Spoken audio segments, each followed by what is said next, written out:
नमस्ते। इस दूसरे क्लास में वर्ग में हम 3 बातें सीखेंगे। बांसुरी की पकड़ने की जो स्थिति है, आसन कैसा होना चाहिए, लय क्या होता है और वर्ण क्या है। तो स्थिति के बारे में पहले बताएं तो बांसुरी अलग-अलग साइज़ की होती है और सबकी शारीरिक रचना भी अलग-अलग होती है।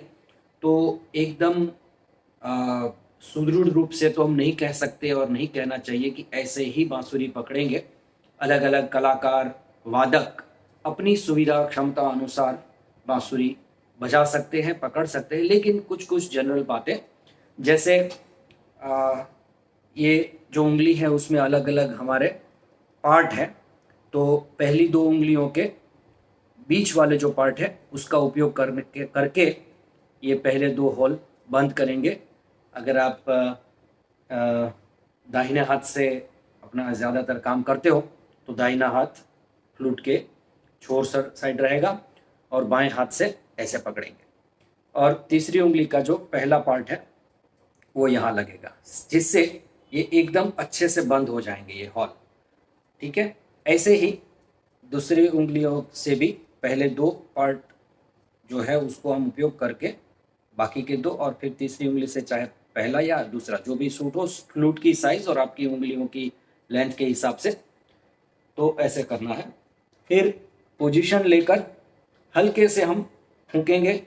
बांसुरी में अगर अंग्रेजी शब्द प्रयोग करें तो you don't have to blow the air, you have to breathe into the flute. आपको बांसुरी में जैसे हम शंख बजाते हैं, फूंकते हैं, ऐसे जोर से ताकत लगा के नहीं करना है, एकदम हल्के से धीरे से शुरू करना है।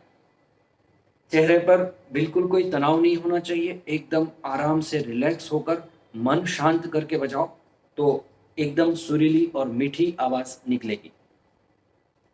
जैसे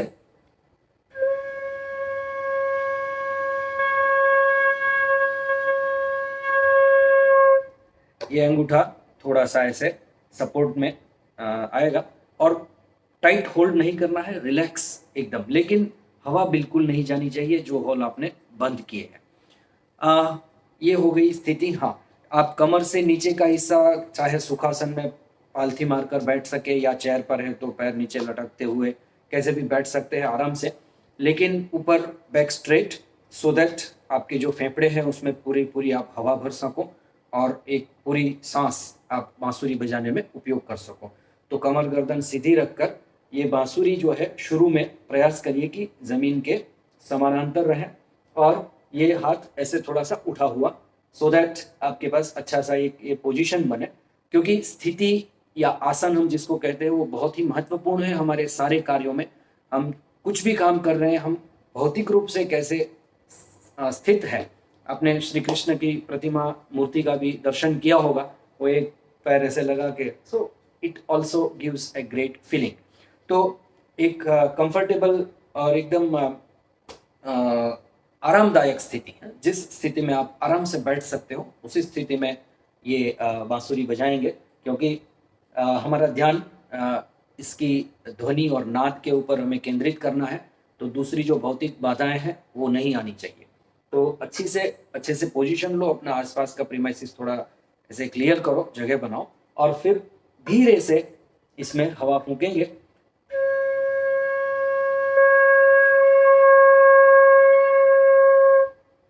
तो जैसे हमने पहले देखा था कि ढक्कन हम बजाते हैं या व्हिसल बजाते हैं, उसी तरीके से हमें इसमें बजाना है और लंबी एक ही आवाज़ निकले ऐसी कोशिश करनी है।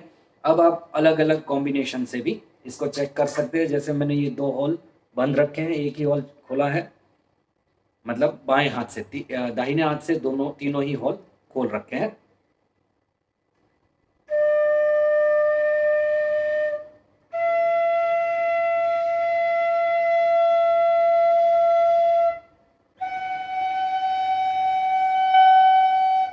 ठीक है, ऐसे आप कोई भी एक सुनिश्चित स्वर, जिसको हम कहते हैं संगीत में, वो पकड़ के उसी के ऊपर सतत रूप से बजाएं। ये द्वितीय कदम में हम ऐसे करेंगे। तो स्थिति के बारे में मैंने स्पष्टता की कि कैसे आपको ये बांसुरी पकड़नी है। अगर बड़ी बांसुरी होगी तो थोड़ा सा जैसे मैंने बताया कि हमें चेंज करना पड़ सकता है।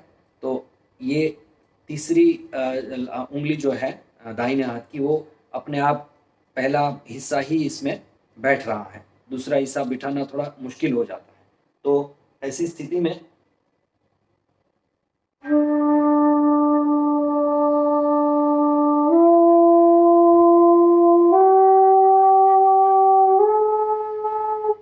तो ऐसे आप धीरे धीरे अभ्यास करेंगे तो होगा। तो दूसरा जो आज का उद्देश्य है वो है लय।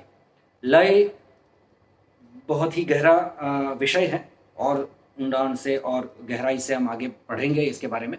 अभी आप एक बात देख लीजिए कि 1 सेकंड में एक स्वर, अगर हम इस लय को निश्चित करें तो जिसको 60 बिट्स पर मिनट ऐसा कह सकते हैं कि 1 मिनट में 60 ऐसे हम ताली लगाएं तो वो एक लय होगी। तो लय जैसे मैं पैर की उससे एक लय सुनिश्चित कर सकता हूँ। अगर गा रहे हैं तो हम ऐसे हाथ से भी ताली दे सकते हैं।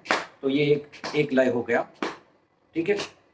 1 1 1 1। तो देखते हैं इस लय में हम सुर को कैसे बजा सकते हैं।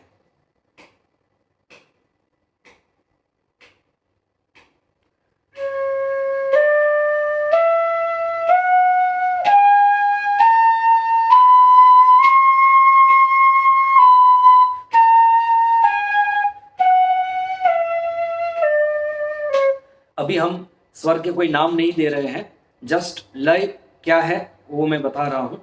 और इसी के साथ हम आज देखेंगे वर्ण क्या है। 4 प्रकार के वर्ण हैं, आरोही, अवरोही, स्थाई और संचारी। आरोही का मतलब है कि हम जो पिच है वो ऊपर की ओर बढ़ती जा रही है। जो अभी जैसे इसमें हम सारे हॉल बंद करके मैं बजाऊं,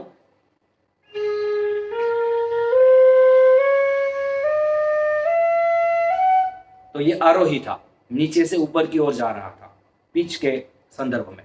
दूसरा अवरोही करें तो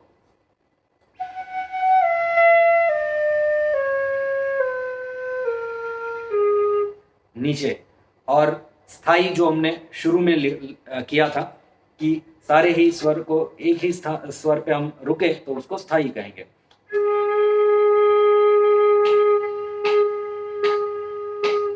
तो अपनी सुविधा क्षमता अनुसार आप एक लय सुनिश्चित करिए और आरोही और अवरोही का खूब अध्ययन अभ्यास करिए।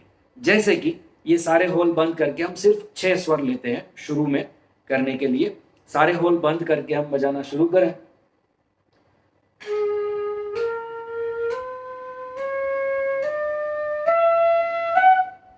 तो ये आरोही हुआ। अवरोही के लिए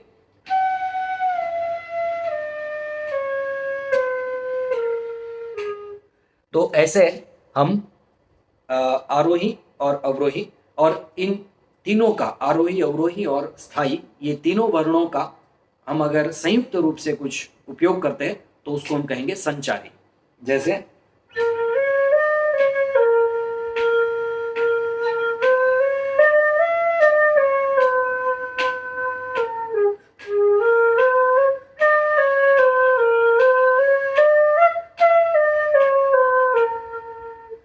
जरूरी नहीं है कि एक ही स्वर के अंतर पे हम आगे पीछे हो, एक साथ ज्यादा हॉल जो है वो खोलकर भी हम बजा सकते हैं।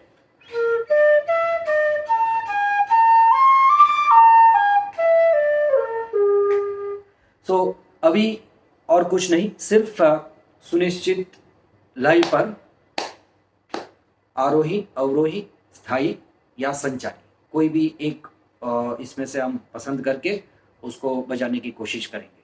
बहुत बहुत शुभकामनाएं और all the best. Good bye.